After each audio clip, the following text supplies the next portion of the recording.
Abangan ngayong gabi sa State of the Nation with Jessica Soho.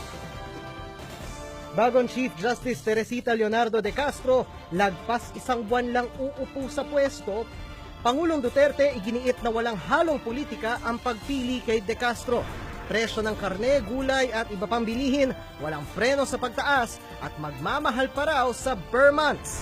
Sa gitna ng mataas na presyo at limitadong supply ng bigas, corn rice, ibebenta sa mga NFA outlet, Team Pilipinas ipinatumba ng South Korea sa basketball sa Asian Games.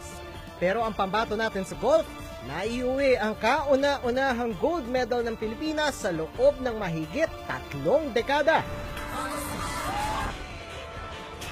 At silipin ang makulay na higala ay festival ng Cagayan de Oro City. Lahat ng yan sa State of the Nation with Jessica Soho ngayong alas 9 ng gabi dito sa GMA News TV.